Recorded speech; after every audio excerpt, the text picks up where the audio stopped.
You were the smart kid in school. You got good grades, picked things up quickly, and everyone said you'd be successful. So why are you still struggling with money? Why are your classmates, the ones who barely studied, driving nicer cars, taking better vacations, and building wealth while you're still living paycheck to paycheck?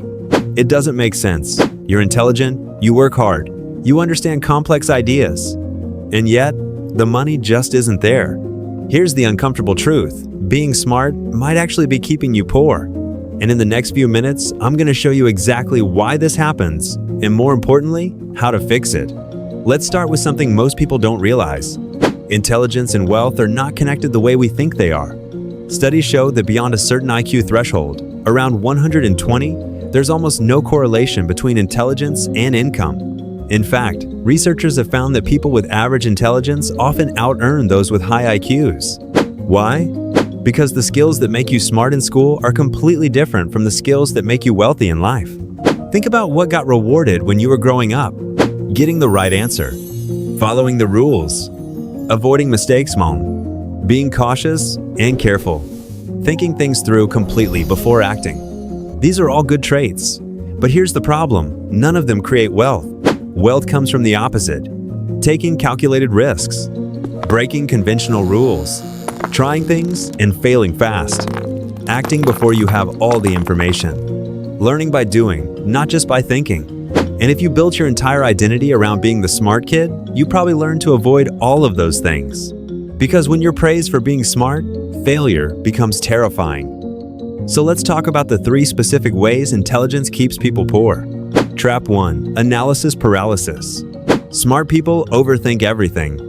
You want to start a business? You spend months researching. You read every book, watch every video, build the perfect plan. Meanwhile, someone less intelligent just starts. They launch a messy website. They make mistakes. They learn as they go. And within 6 months, they're making money while you're still preparing. This is what psychologists call analysis paralysis, the inability to make decisions because you're stuck analyzing every possible outcome. Here's what's happening in your brain. You're trying to eliminate uncertainty before you act. But wealth is built in uncertainty. The people who get rich aren't the ones who wait for perfect information. They're the ones who act despite imperfect information. Naval Ravikant, the billionaire investor, puts it this way. Specific knowledge is found by pursuing your genuine curiosity and passion rather than whatever is hot right now. But you can't pursue anything if you never start.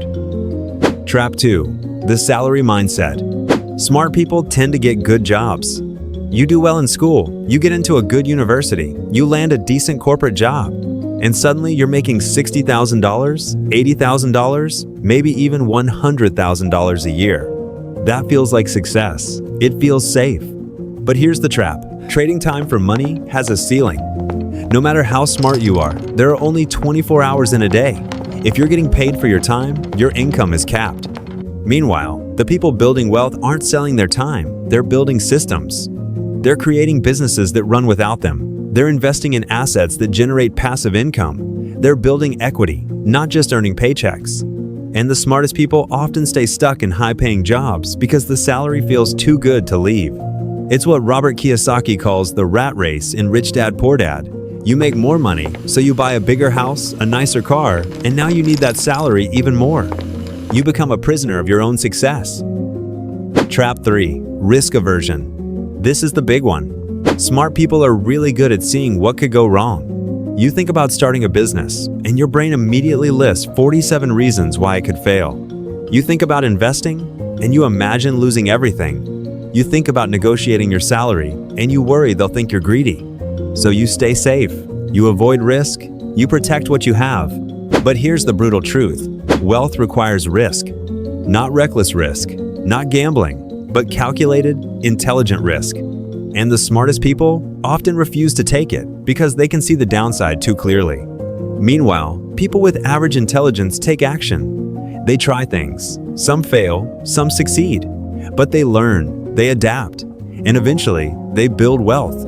Nassim Taleb, author of Anti-Fragile, talks about this concept. He says the people who succeed aren't the ones who avoid failure. They're the ones who learn from small failures and use them to get stronger. But if you're so smart that you never allow yourself to fail, you never learn, you never grow, and you never build wealth. So how do you fix this? How do you stop being smart in ways that keep you poor and start being smart in ways that build wealth? Here are 3 shifts you need to make. Shift 1. From perfection to progress. Stop waiting for the perfect plan. Start taking imperfect action. If you want to build wealth, you need to adopt what Silicon Valley calls the MVP mindset, minimum viable product. Launch the simplest version. Get feedback. Improve as you go. Don't spend 6 months planning. Spend 1 week acting. Shift 2. From salary to systems. Stop trading time for money. Start building systems that generate income without you. This could be starting a side business, investing in dividend-paying stocks, creating digital products, building rental income. The goal is simple. Make your money work for you instead of you working for money. Shift 3. From fear to calculated risk. Stop avoiding risk. Start taking small, smart risks. The key word here is small. You don't need to quit your job tomorrow. You don't need to bet everything on one idea. But you do need to start experimenting. Try a side hustle, invest a small amount, negotiate your salary, take 1 risk this month, then another next month. Over time, these small risks compound into wealth. Here's the truth most people won't tell you. Being smart isn't enough. Intelligence gives you potential, but potential doesn't build wealth. Action does. And the good news? You already have everything you need. You're smart enough to learn. You're capable enough to execute. You just need to stop letting your intelligence trap you into inaction. So here's what I want you to do today. Pick one thing, just one, that you've been overthinking. Maybe it's starting a side business. Maybe it's investing your first $100. Maybe it's just asking for that raise you deserve. And instead of thinking about it more, just do it. Not perfectly, not with all the answers. Just start. Because the difference between smart people who stay poor and smart people who build wealth isn't intelligence. It's action. And you're capable of that right now. If this resonated with you, leave a comment below and let me know. What's the one thing you've been overthinking that you're finally going to start? I'll see you in the next video.